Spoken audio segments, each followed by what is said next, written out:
Before I was diagnosed with ADHD and ASD, I often wondered why certain things were challenging for me and why I thought so differently from others. What the heck is going on with my brain? Do you ever have similar thoughts? Maybe you're watching this video wondering, do I have ADHD or ASD? So I can't diagnose you, but I can share with you 5 common signs you might have ADHD and ASD based on my own research and experiences. The first symptom I want to talk about is complex attention issues. For those of us with ADHD, we often find it hard to stay focused. We are also quickly sidetracked by things around us and frequently drift into daydreams.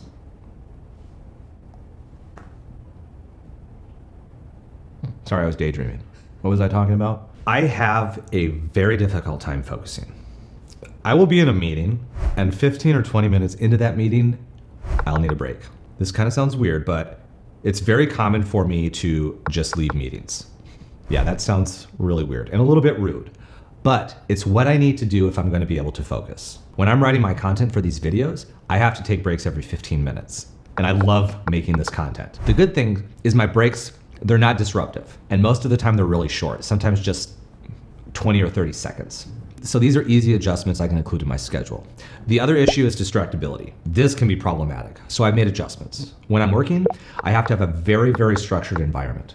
My workspace is very quiet.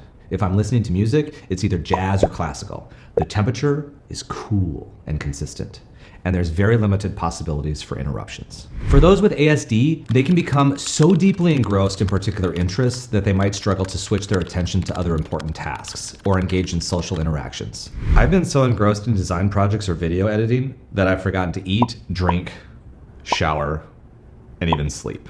That's insane, that's crazy. When I'm locked in, I have no concept of time. I won't hear people if they try to talk to me, and I'll have literally no idea what's happening around me. It's kind of ridiculous, but it's also pretty awesome because I can accomplish a lot when I am locked in. Try looking back and reflecting on your schooling. Did you find school challenging? Did you get into trouble? A lot. For those of us who went to school in the 70s or 80s, there wasn't much intervention in place. Not much focus was given to ADHD or ASD. We were often labeled as bad kids. For example, my teachers regularly told my parents that I was going to end up in jail.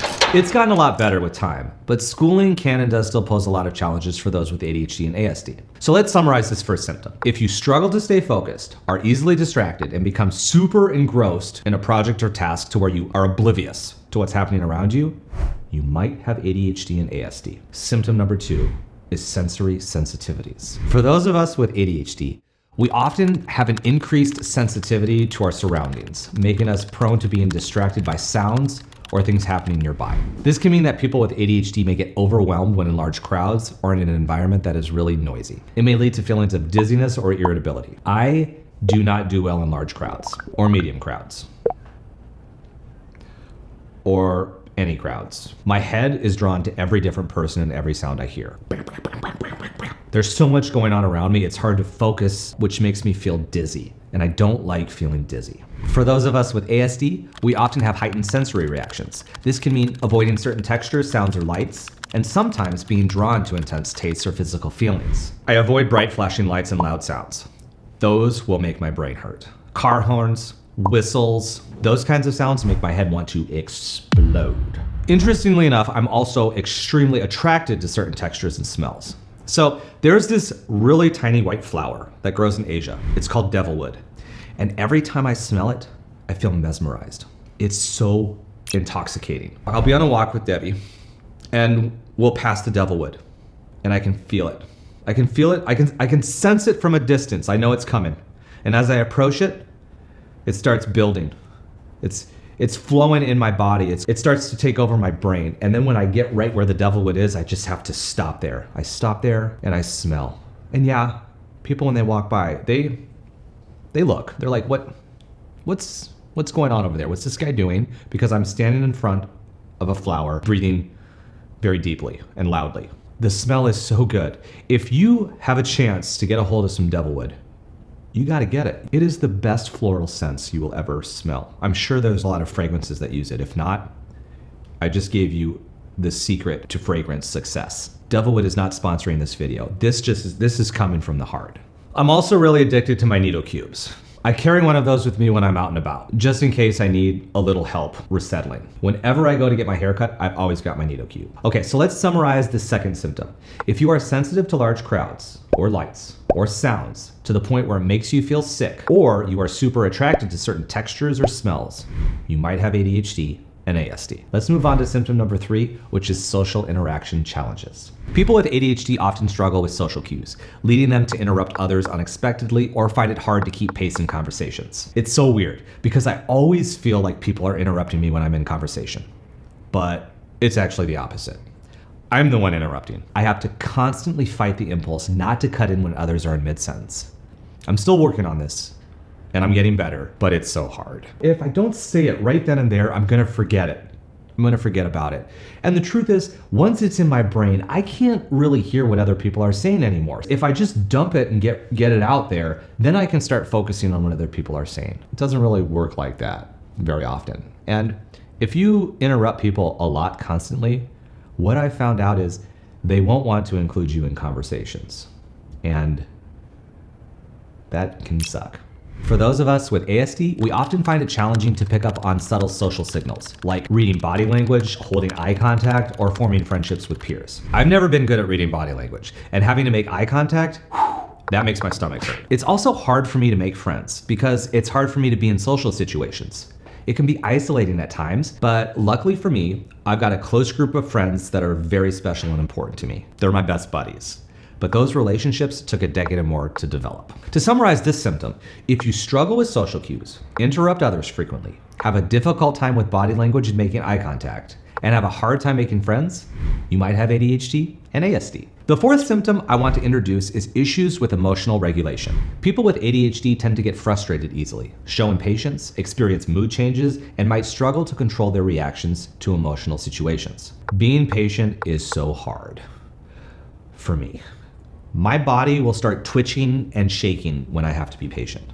I can also get frustrated very easily, which has caused me problems in the past. There was one time several years ago when I couldn't figure out how to cancel a subscription on my iPad. I was scrolling through all the settings and trying to figure out all the steps, but there were so many words, and I think the company was making it hard because they didn't want me to cancel. Rather than exercise patience, think things through, and problem solve, or maybe ask for help, I decided throwing my iPad on the ground and smashing it with my foot would be the best approach. It wasn't. I lost a really good iPad because of that, and iPads are expensive, and that sucked. People with ASD often find it hard to grasp and convey their emotions in typical ways, leading to strong emotional outbursts or seeming detached from their feelings. I'm gonna break this down into 3 categories and give a little information about each. The categories I'm gonna talk about are emotional recognition, emotional expression, and emotional regulation. For emotional regulation, let's start with facial cues.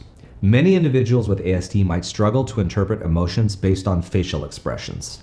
For instance, recognizing the subtle differences between a worried look and a sad look might be very challenging. Verbal cues, tone of voice, sarcasm, and other nuanced emotional cues in speech can be very difficult to interpret for some with ASD. Emotional connection. While many individuals with ASD are highly empathetic, we might find it challenging to automatically resonate with or understand others' emotions in a given context. Number 2, emotional expression. An individual with ASD might laugh at a sad scene in a movie or remain impassive during a joyous occasion, not because they don't feel the emotion, but because their expression doesn't align with a typical response. They might also have difficulty articulating emotions.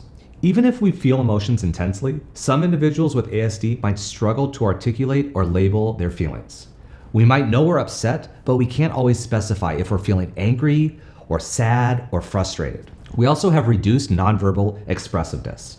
The natural nonverbal cues that typically accompany emotions like facial expression, body languages, or tone of voice might be muted or different from expected norms. The third, emotional regulation. We have intense reactions. Situations that deviate from an individual's expectations, routines, or comfort levels can lead to strong emotional reactions. For example, an unexpected change in a school schedule could trigger an immense emotional outburst. If I'm walking to a place and I'm taking my typical route and I have to deviate from that route for whatever reason, it might not lead to a strong emotional outburst, but it could lead to a panic attack, which I guess could be a strong emotional outburst. I will just go home and have to go to the bathroom. Diarrhea sucks. People with ASD can struggle with emotional escalation. So once an emotion is felt, especially negative emotions, individuals with ASD might have difficulty calming down or might escalate rapidly. The duration of our emotional state might also be prolonged compared to neurotypical individuals. We also want to seek comfort. To cope with overwhelming emotions, individuals with ASD might resort to self-soothing behaviors, which can include stimming, seeking specific textures or objects, or isolating themselves from the triggering environment. To summarize this symptom, if you struggle with emotional regulation, emotional recognition, and emotional expression, you might have ADHD and ASD. The final symptom I want to discuss in this video is rigid behaviors and resistance to change. People with ADHD often act on impulse, making quick decisions without thinking about the possible outcomes. For instance, we might impulsively spend money on an item we can't afford.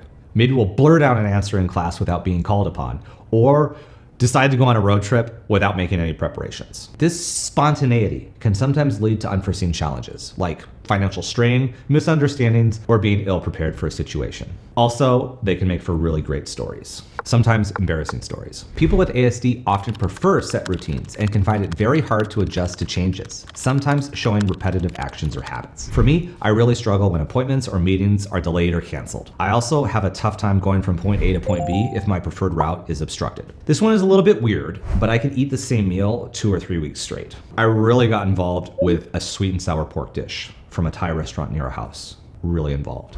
My wife, Debbie, would order different meals for dinner, or she would cook different meals for dinner. And I would have sweet and sour pork from that Thai restaurant. I did that for 12 days. I ate the same dish for dinner for 12 days. And you wanna know the truth? Every day, I loved it. I loved it just as much on the 6th day as I did the 7th and the 8th and the 9th and the 10th. It's weird now, but I'm starting to feel like I want sweet and sour pork again. I don't know if Debbie's even gonna wanna smell it at this point. Oh, Debbie, I'm so sorry. I might have to go on another binge of sweet and sour pork. In understanding the diverse manifestations of ADHD and ASD, we delve into a spectrum of behaviors and experiences that, while unique to each individual, often intersect and overlap. From the impulsivity and rapid decision-making observed in ADHD to the deep-seated need for consistency seen in ASD, these symptoms highlight the significance of empathy, understanding, and tailored support. Recognizing these traits not only helps us provide more effective support to those affected, but also broadens our perspective on the vast complexities of human cognition and emotion. As we continue to learn and adapt, we create environments where every individual's potential can be fully realized. What symptoms are you working through right now? Share in the comments below. Emotional recognition, emotional expression, emotional regulation, emotional recognition, emotional expression. Emotional regulation, emotional recognition. Oh, gross. That's gross.